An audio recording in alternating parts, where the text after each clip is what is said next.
नमस्कार साथियों, आप सभी का हमारा एजुकेशनल प्लेटफॉर्म नॉलेज टेबल स्वागत है।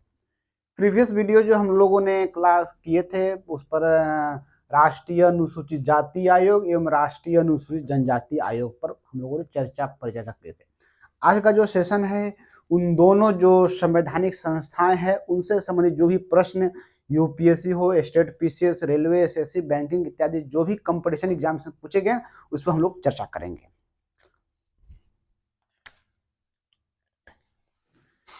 एक इम्पोर्टेंट पहला क्वेश्चन तो यही आता है,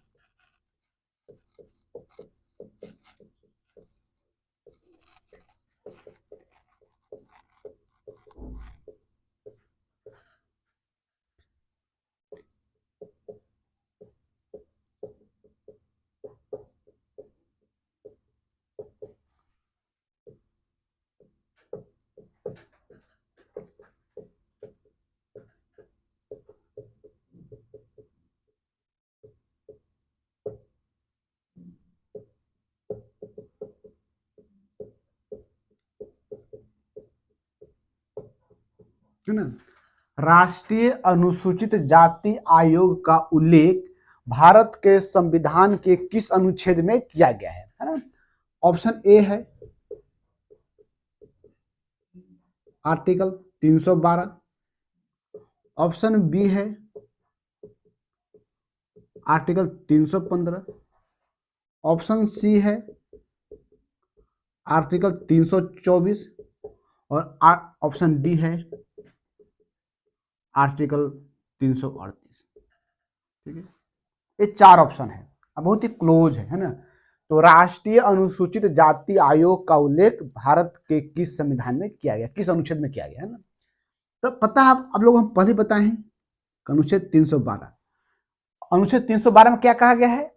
राज्यसभा को यह अधिकार दिया गया है कि वह अखिल भारतीय सेवा के पद को जो नई अखिल भारतीय सेवा पद को सृजन कर सकते हैं। ये 312 में था। 315 में क्या था? संघ के लिए संघ लोक सेवा आयोग एवं प्रत्येक राज्य के लिए राज्य लोक सेवा आयोग के गठन का प्रावधान है 315 में। 324 में क्या था? निर्वाचन आयोग के गठन की बात की गई है 320। और 338 जो है वो है राष्ट्रीय अनुसूचित जाति आयोग। अर्थात राष्ट्रीय अनुसूचित जाति आयोग कैसा आयोग हो गया? संवैधानिक आयोग। क्यों? क्योंकि इसका उल्लेख आर्टिकल 338 में किया गया है। दूसरा प्रश्न आता है, हम लोग यहां पर दोनों राष्ट्रीय अनुसूचित जाति आयोग और राष्ट्रीय अनुसूचित जनजाति आयोग दोनों साथ साथ पढ़ेंगे, है ना। सेकंड क्वेश्चन है,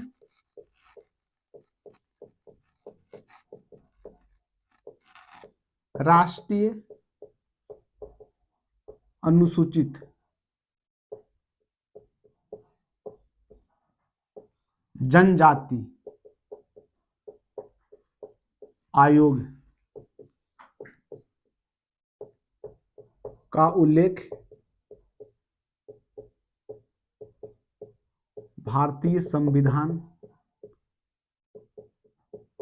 के किस अनुच्छेद में किया गया है?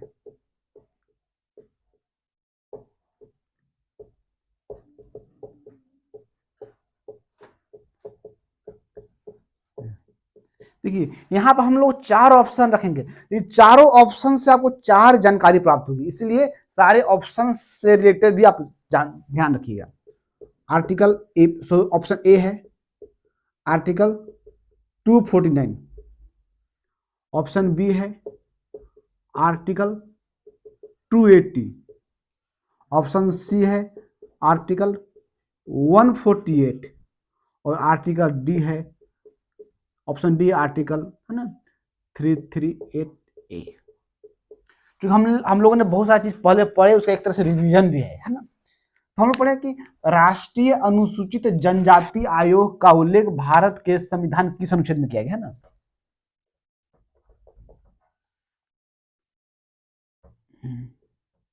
किस अनुच्छेद में किया गया है, ठीक है। तो हम लोग पढ़ा था आर्टिकल 249 में क्या क्या है। जिस प्रकार आर्टिकल 312 312 में राज्यसभा को स्पेशल पावर था किस चीज के लिए, नई अखिल भारतीय सेवा के पद को सृजन करने के लिए। उसी प्रकार आर्टिकल 249 में एक और पावर जो राज्यसभा को स्पेशल दिया गया है, उसमें कहा गया है कि राज्य सूची के विषय को यदि राज्यसभा राष्ट्रीय महत्व को घोषित कर देता है तो उस पर कानून बनाने का अधिकार संसद को होता है। यह आर्टिकल 249 था। आर्टिकल 280 में क्या था, वित्त आयोग कि राष्ट्रपति 5 वर्ष पर अथवा आवश्यकताओं से पूर्व भी वित्त आयोग का गठन कर सकते हैं। हम पढ़े थे आर्टिकल 148 जिसमें नियंत्रक एवं महालेखा परीक्षक का प्रोविजन किया गया। और 338 ए जो है यही है राष्ट्रीय अनुसूचित जनजाति आयोग। ठीक है,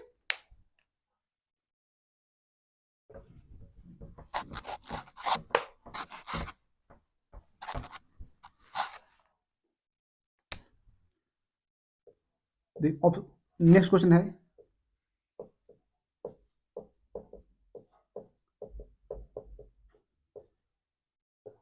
कि संविधान संशोधन अधिनियम के द्वारा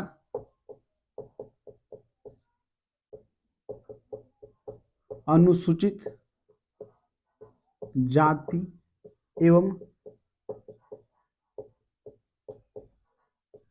जनजाति के लिए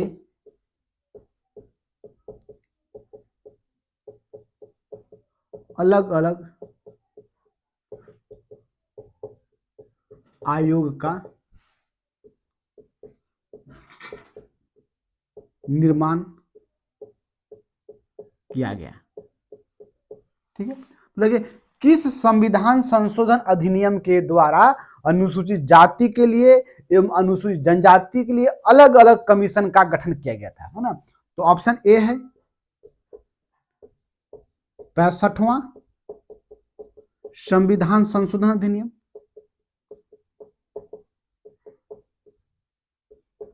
ठीक है। ऑप्शन बी है 89वां संविधान संशोधन अधिनियम,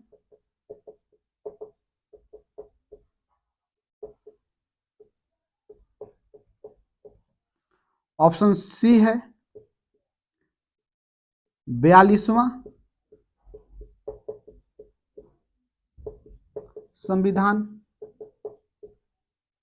संशोधन अधिनियम,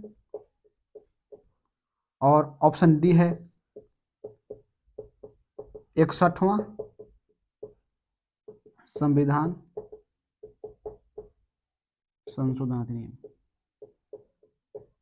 ठीक है, तो कहा गया कि किस संविधान संशोधन अधिनियम के द्वारा अनुसूचित जाति एवं जनजाति के लिए अलग अलग कमीशन बनाया गया था।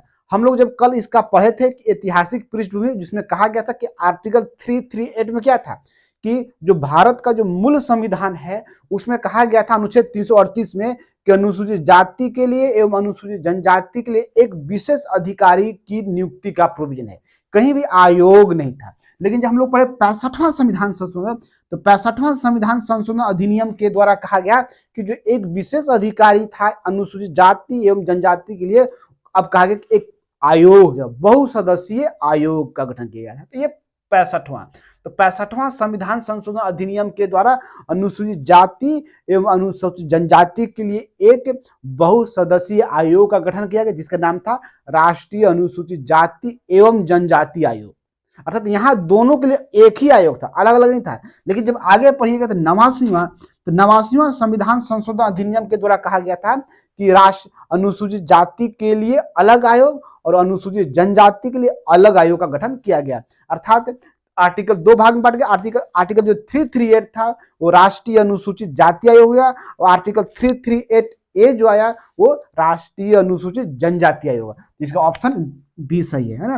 89वां संविधान संशोधन अधिनियम के द्वारा, है ना, अनुसूचित जाति के लिए अलग आयोग, अनुसूचित जनजाति के लिए अलग आयोग था। जो एसी आयोग है उसका उल्लेख आर्टिकल 338, एसटी आयोग है उसका उल्लेख आर्टिकल 338 ए में आ गया था। 61वां संविधान संशोधन और 42वां संविधान संशोधन हम लोग आने वाले समय में पढ़ेंगे। ठीक है।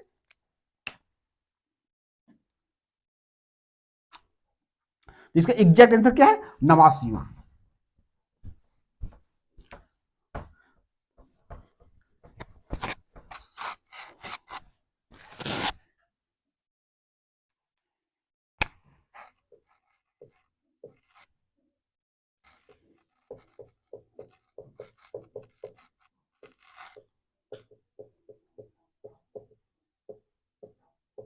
राष्ट्रीय अनुसूचित जाति आयोग में कुल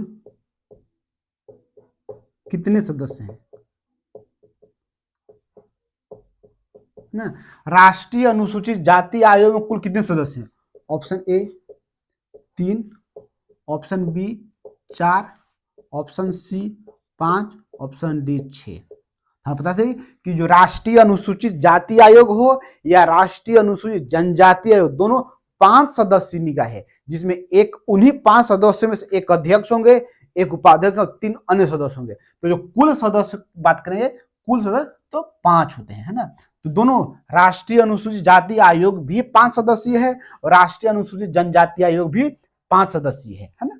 जिसमें 5 में से अलग बात है कि एक अध्यक्ष हो जाएंगे, एक उपाध्यक्ष होंगे और 3 अन्य सदस्य, कुल सदस्य आएगा तो 5 ही होगा आंसर।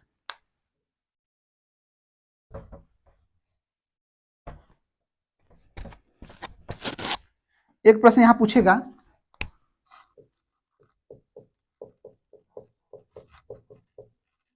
राष्ट्रीय अनुसूचित जनजाति आयोग का सृजन किस वर्ष किया गया? है ना। तो ऑप्शन ए आ गया 2003, ऑप्शन बी 2004, ऑप्शन सी 2005 और ऑप्शन डी 2006। हम पढ़ते हैं कि 89वां संविधान संशोधन अधिनियम 2003 के द्वारा आपको राष्ट्रीय अनुसूचित जनजाति आयोग का गठन किया गया था, लेकिन जिस वर्ष ये अस्तित्व में है वो वर्ष था 2004। ठीक है।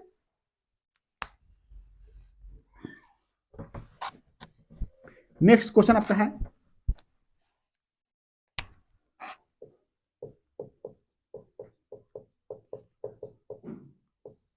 राष्ट्रीय अनुसूचित जाति आयोग के अध्यक्ष, उपाध्यक्ष एवं सदस्यों की नियुक्ति कौन करता है? ठीक ना। राष्ट्रीय अनुसूचित जाति आयोग के जो अध्यक्ष होंगे, उपाध्यक्ष होंगे और सदस्य होंगे, उनकी नियुक्ति कौन करता है? ऑप्शन ए में है प्रधानमंत्री, ऑप्शन बी में है सामाजिक न्याय एवं अधिकारिता मंत्री,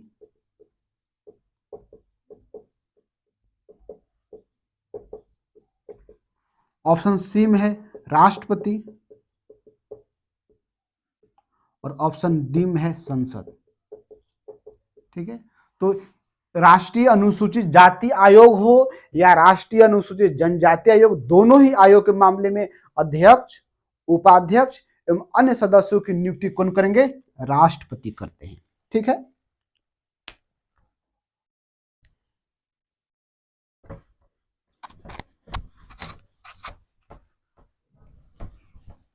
नेक्स्ट क्वेश्चन है,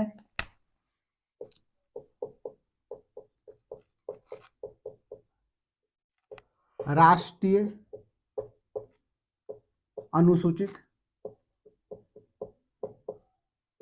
जनजाति आयोग के अध्यक्ष, उपाध्यक्ष एवं सदस्यों के कार्यकाल एवं सेवा शर्तें का निर्धारण कौन करता है? ठीक है ना।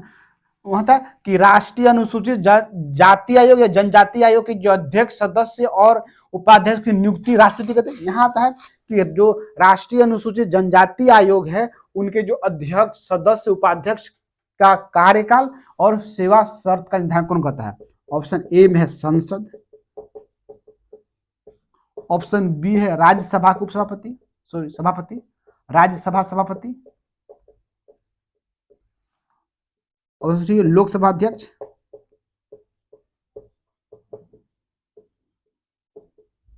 और डी है राष्ट्रपति। तो यहाँ भी जो ऑप्शन डी ही सही होगा, है ना, क्योंकि चाहे वो राष्ट्रीय अनुसूचित जाति आयोग हो या राष्ट्रीय अनुसूचित जनजाति आयोग है, दोनों ही मामलों में उनके अध्यक्ष, उपाध्यक्ष और सदस्यों के कार्यकाल का निर्धारण हो, उनकी सेवा शर्तें निर्धारण हो, उनकी नियुक्ति हो, समस्त काम जो है वो राष्ट्रपति द्वारा किया जाता है।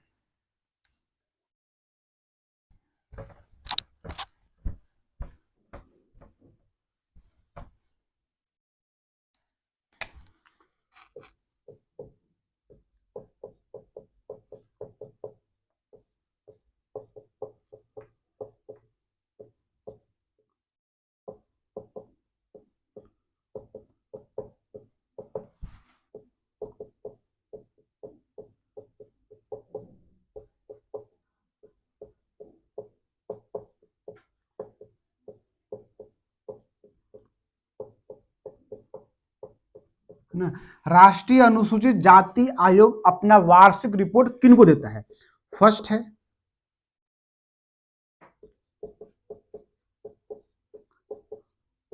सामाजिक न्याय एवं अधिकारिता मंत्री को, बी है लोकसभा अध्यक्ष को, सी है राज्यसभा सभापति को, और डी है राष्ट्रपति को। यहीं पढ़े हैं कि चाहे वो राष्ट्रीय अनुसूचित जाति आयोग हो, चाहे राष्ट्रीय अनुसूचित जनजाति आयोग हो, दोनों ही आयोग अपना वार्षिक रिपोर्ट राष्ट्रपति को देते हैं और राष्ट्रपति उस रिपोर्ट को संसद के दोनों सदन के पटल पर रखते हैं, जिस पर चर्चा परिचर्चा होती है। यदि केंद्र सरकार इन आयोग द्वारा किए गए अनुशंसा को अस्वीकृत करता है तो ऐसी स्थिति में उस अस्वीकृत का कारण जो है संसद को बताना पड़ता है, संसद में केंद्र सरकार को बताना पड़ता है। और यदि इन आयोग की जो रिपोर्ट है उसमें यदि किसी राज्य से संबंधित मामला हो तो राष्ट्रपति संबंधित राज्य को उस रिपोर्ट की एक प्रति भेज देती है और राज्यपाल जो है उस रिपोर्ट की प्रति को राज्य विधानमंडल के पटल पर रखवाते हैं। यदि राज्य सरकार उसकी अनुशंसा को अस्वीकृत करती है तो सदन में अर्थात राज्य विधानमंडल में सरकार को बताना पड़ता है कि आप किस कारण से उनके अनुशंसा को अस्वीकृत करते हैं। ये सारा जो आपका जो ऑब्जेक्टिव प्रश्न थे वो राष्ट्रीय अनुसूचित जाति एवं जनजाति आयोग से संबंधित थे।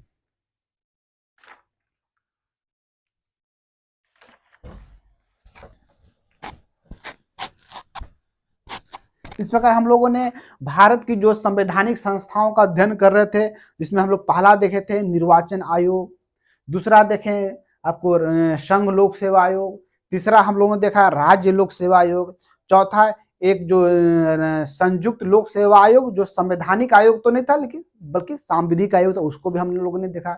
उसके बाद हम लोगों ने देखा आपको वित्त आयोग के बारे में पढ़े, है ना। इसके बाद नियंत्रक एवं महालेखा परीक्षा के बारे में पढ़े। कल हम लोगों ने राष्ट्रीय अनुसूचित जाति आयोग, राष्ट्रीय अनुसूचित जनजाति आयोग के बारे में पढ़ा और इससे संबंधित जितने भी ऑब्जेक्टिव प्रश्न थे उन सारे प्रश्न का हम लोगों ने अभ्यास किया। ये सारे जो ऑब्जेक्टिव थे यूपीएससी में भी पूछे गए हैं, स्टेट पीसीएस जो भी चाहे झारखंड, बिहार, यूपी अन्य एग्जाम्स में पूछे गए हैं, रेलवे, एसएससी, बैंकिंग, इन सारी एग्जामिनेशन में पूछे गए हैं। इसलिए आप सभी से रिक्वेस्ट है कि जो बताएं उसको अधिक से अधिक रिवीजन कीजिए ताकि आपके दिमाग में एकदम कंठस्थ हो जाए। नेक्स्ट जो क्लास हम लोगों ने जो दो संवैधानिक संस्था और भी बच गए हैं, जिसे हम लोग पढ़ते हैं कि महान्यायवादी अटॉर्नी जनरल और दूसरा महाधिवक्ता एडवोकेट जनरल के बारे में हम लोग नेक्स्ट क्लास में पढ़ेंगे। आप सभी से एक बार फिर से रिक्वेस्ट है कि जो हमारे नए मित्र हैं हमारे चैनल पर आए हैं वो प्लीज उनसे रिक्वेस्ट है कि वो चैनल को सब्सक्राइब कर दें, और यदि आपको मेरा वीडियो पसंद आता है तो प्लीज लाइक करें और अपने दोस्तों को भी शेयर करें ताकि सभी लोग इसका लाभ उठा सकें। धन्यवाद।